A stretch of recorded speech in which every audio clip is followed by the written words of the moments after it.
Well, I remember when I was a senior at Miami University where he went to school, he became a head coach, as it was his first time.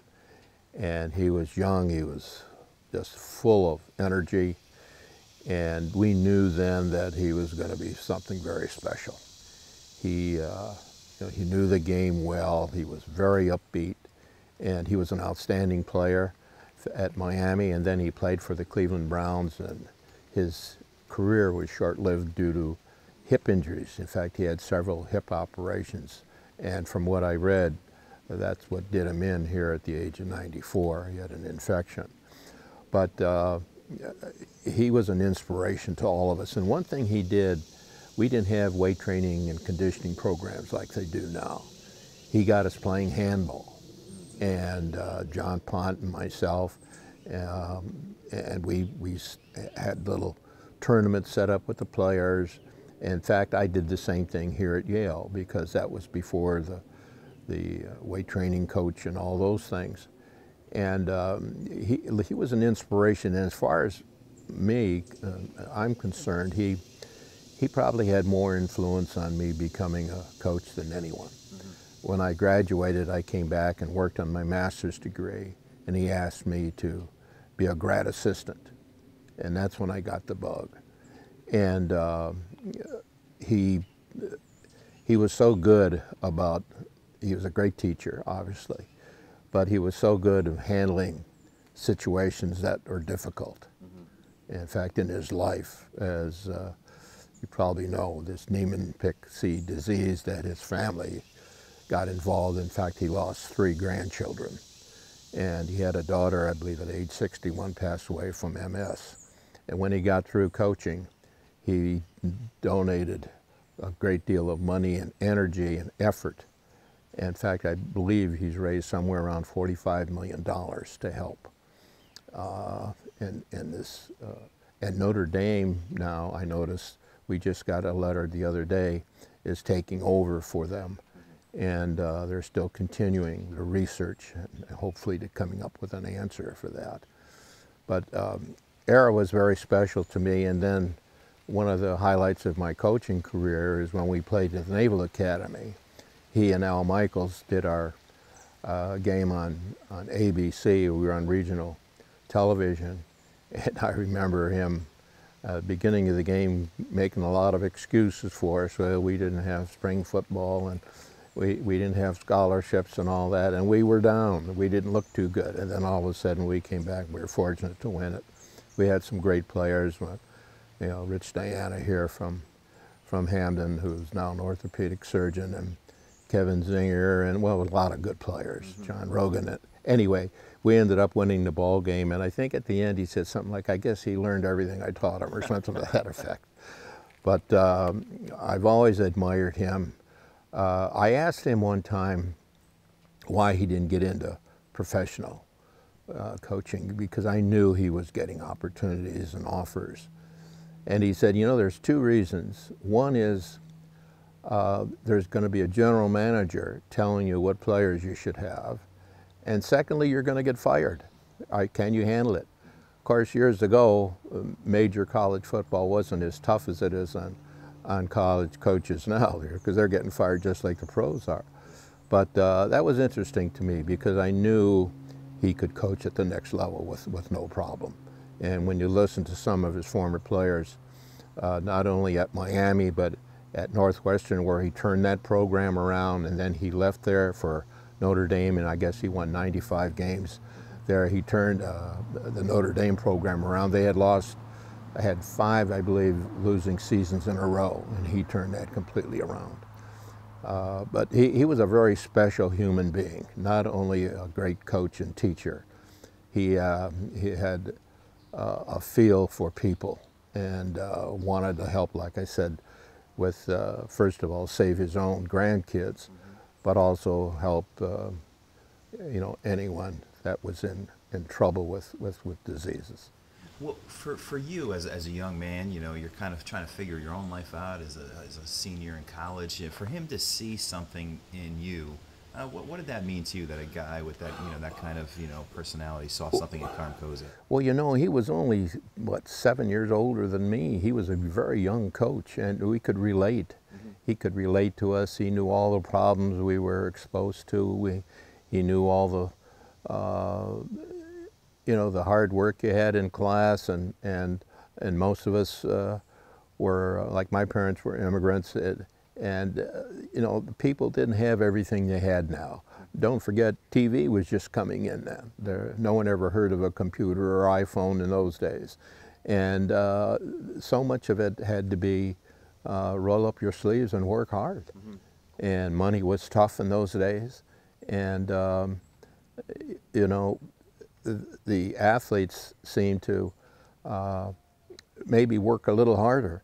At that time, a scholarship at Miami University meant that you had to wait tables and work for your room and board, and everything wasn't given to you.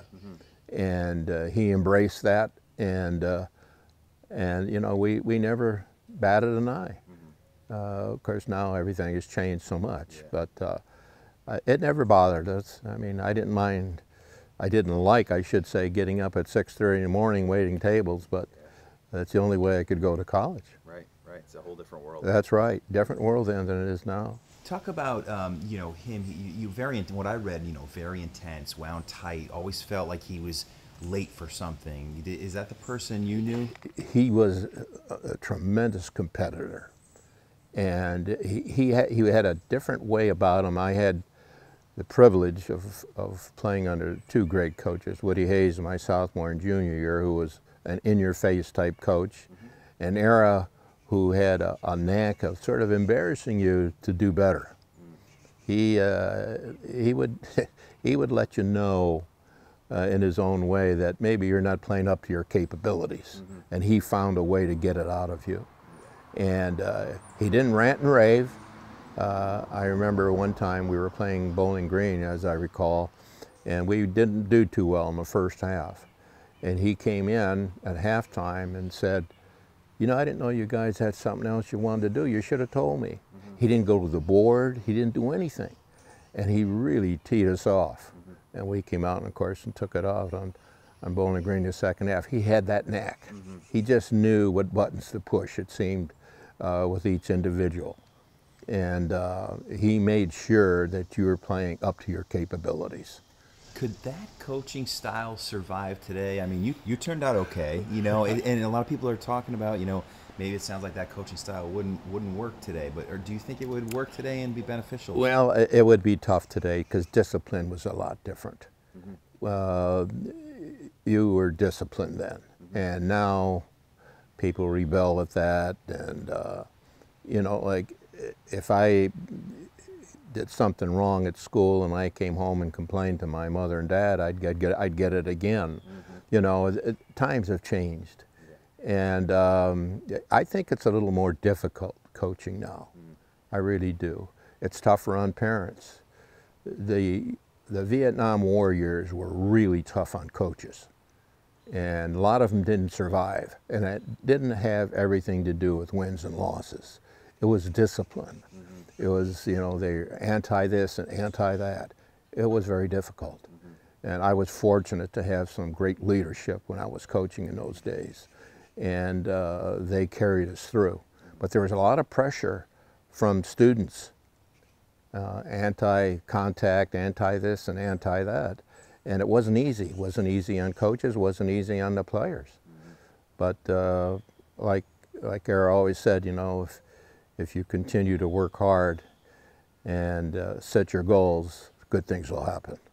Do you have you reflected at all about, maybe some of the things you took from Ara as a head coach? I'm sure there's, you're a piece of him, you're a piece of Woody Hayes. Absolutely. He was a stickler on detail. And I was hoping that I would follow in his footsteps in that, and even his system. He ran the wing tee then, and I did it here as well, and it was popular then. And then we evolved to the I formation, and now, of course, they're in what I call the NCAA offense. Everybody's in the shotgun or the pistol. Yeah, but he was an innovator, and you know, he taught us what hard work really meant. I mean, there was no shortcuts to victory. And he emphasized that, and he felt, as I do now, games are won during the week. You know, all these big Newt Rockne speeches, they don't help. If you're not prepared, you're not going to play well on Saturday, and he was a stickler on that. When's the last time you spoke with Ara, and what do you remember about that conversation? Actually, the last time I saw him was at John Pont's funeral in Oxford.